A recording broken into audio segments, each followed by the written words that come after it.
Okay, so I had to make a video. And what I wanted to say is, the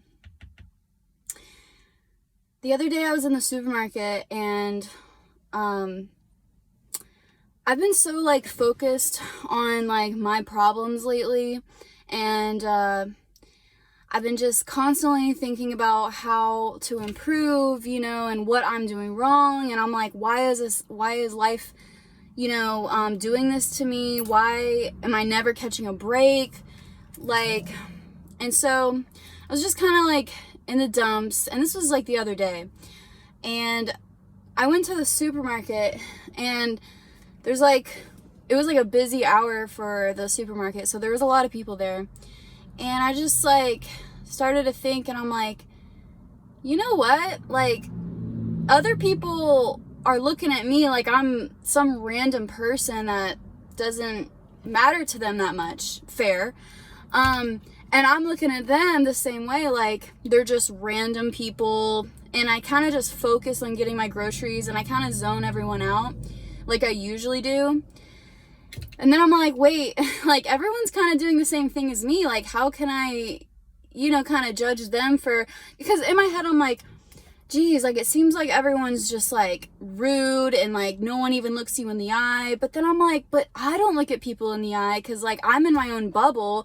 But then when everyone else is in their own bubble, I'm like looking at them like that's, And I realized something. I'm like, God cares about me and my problems the same amount that he cares about all these other people in the supermarket. All these random people, and there was a lot of people in there. I was like looking at someone, I'm like, God cares about them like just as much as me. Like God loves them just as much as me, and their problems matter just as much as mine. And I know this is kind of like obvious, but it's kind of something that we kind of, I don't know if everyone else does it, but I kind of like put that in the back of my head, and I know it's true, but then I don't live by it, and I don't actually like act on it. But I'm like, geez, like I'm really, it kind of made my problems really small. And I'm like, wow, like I am not the only person in the world. Like my problems are not it is not the end of the world. Like, so I kind of felt a little relieved about that. I was like, geez, like everyone in here matters. Like, and I know that's obvious again, but it's not like I didn't think that they mattered. It was just kind of a cool perspective thing. And cause I was in the middle of just really like being upset over like my life problems. And I'm like, who knows what this person's going through, and their problems matter just as much. Like it's about them too. Like this life it's not just about me. This is about them, and this is about her and him, and it's about them too. Like, so I just thought that was cool. I just thought I'd share. And then my second thing is when it comes to like judging people and like how I would judge people about not looking at each other in the eye, and everyone's just like on their phones or whatever I have to say about people at the time being, like, because I just wanted to say that like just because I or other people, I can only speak for me, but just because I talk about God and I talk about Jesus and I, mention it a lot, it does not mean, like, that is not me saying, like, I'm pretty good, like, I'm a good person. No, like, it's another thing that I'm having to sink in, like, that doesn't make me better than you. Like, I cannot judge you for, let me just tell you, like, some things that I am so guilty of.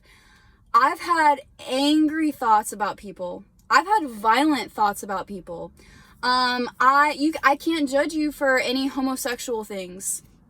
I can't judge you for gossiping about people. I've done that in my life too. I can't judge you for eating unhealthy or anything like that, because I do that. Like, so when I talk about God and Jesus, like, it's not me saying like, hey guys, I'm a preacher now and you guys need to like shaping up. Like, no, it's just me kind of, like, I've realized something in my life, and I'm like, I need everyone to know, like, that we're not, like, what people who are trying to spread the message, we are not about, like, you're a part of this too. Like, you're a part of God's plan, and like, he wants you to, like, he's equally invested in you just as much as he is in me. And to preachers, there's no one on this earth, like, that is above someone else. So I can't judge anyone. Like, I can't. And I can't tell you that you can't judge anyone either, because guess what? That's still, like, judging, you know? Well, I feel like it is. I don't want to tell people how to live their lives, but I'm here to tell you that whatever it is that you're doing, like, whatever it is, like, you know, homosexuality, you're in jail, or you went to jail, or you know someone who went to jail, or you smoke pot, or you drink, or you take other drugs, or you got pregnant at an early age, or you eat really bad food, or you gossip about people, or you got plastic surgery to look like someone. I cannot judge you. I can't. I've wanted plastic surgery before in my life. Like, I eat garbage, you know, sometimes, and I just had to let that out. Like, I cannot judge you, and I'm hoping that this is going to give you an idea of, like, this is not, you know, being a follower of Jesus is not about saying, like, I'm a follower of Jesus, ha ha. That is not what it is. Please do not think that, like, because it's taken me a while, but I'm like, we're all sinners. We are all in the same boat. Like, Christians are just trying to get people to, like, join them. Like, we're, you know, and so whatever. So then my third thing and final topic I want to talk about is, we've all seen cartoons and movies of, like, the angel and the devil on the shoulder. And it's pretty funny because, like, it's kind of true, you know, we all have that side of us that's like, hey, do the right thing, and then the other side of us, like, nah, like, mess it up. I get it, once again.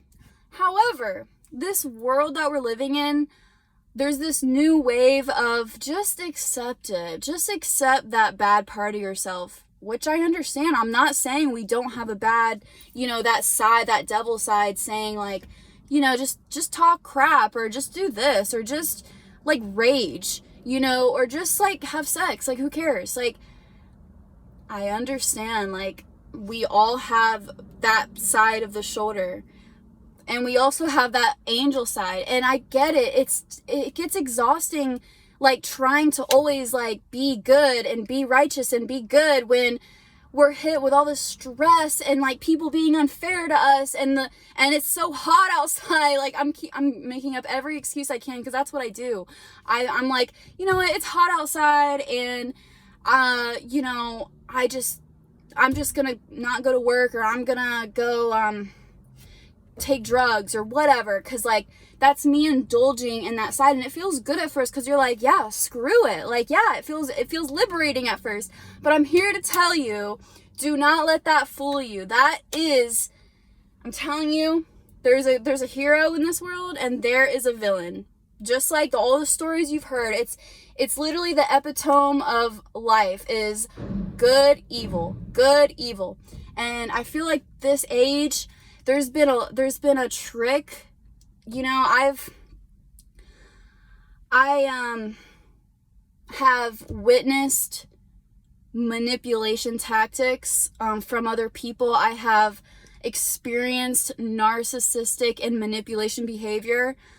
I can tell when there is a skewed version of something that tries to make you feel good about it, but really it's gonna mess you up in the end. It really is. And this whole accept yourself, like, just do whatever you want, be happy, that is the devil side saying, dude, it's okay. And that makes you feel good, right? Because it's like, oh, thank God I don't have to, live under these, think I can just be free. I can just be liberated. And I get that feeling because it feels freeing at first, but it's not in your best interest. I promise you. Like, that's like a parent. Basically, listen to this. There's two parents. There's the parent that tells their kid, you can't stay out late tonight. You have school tomorrow. The kid's going to be, but it's because they have their best interests in mind. And then they're like, yeah, you have to eat some vegetables and fruit. You can have your dessert after, but you can't have McDonald's for dinner. The kid's going to be mad, but it's for their best interest. Another example, the parent will say, hey, you can't play out at night in the street. The kid's going to be angry and say, why? All my friends are doing it. It's for their best interest. Now, let's look at the other parent. So that was the first parent, parent A. Parent B says, you know what? My kid really, really wants to spend the night out tonight, and I know it's going to make them happy, so I let them spend the night out. But guess what? The kid ends up skipping school or ends up hanging out with the wrong crowd and starts doing drugs. And then parent B goes, well, my kid doesn't want to eat fruits and vegetables, so I'm going to feed them, McDonald's and brownies because that's what makes them happy. The kid grows up to be a diabetic, they get addicted to fast food, and it's not in their best interest. But guess what? Parent B, I just want to make them happy. Does this sound familiar? I just want to be happy, It's really just pleasure, and that's the biggest confusion is differentiating pleasure versus true joy and eternal happiness. There's a difference. There's so much I could say, but I'm gonna keep this video short to 12 minutes, so we're right there. So I just wanted to give this message. Those are the 3 topics I want to talk about. Don't give in to that side. Just because we have that part of ourselves, that just means there's a parable in the Bible, and please, I'm not going to say it exactly, but basically Jesus says that the kingdom of heaven is like this. A farmer plants his seeds out in his farm, and during the night a thief goes and puts weeds all over the place.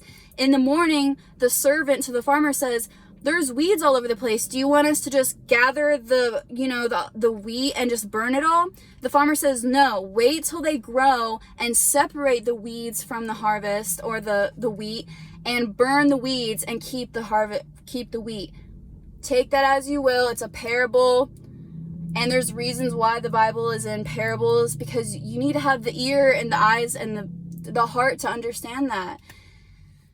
So, there you go. That's my message. And I hope you guys have a great day today, whether you're watching this a year from now, 2 years from now, 10 years from now. And God bless.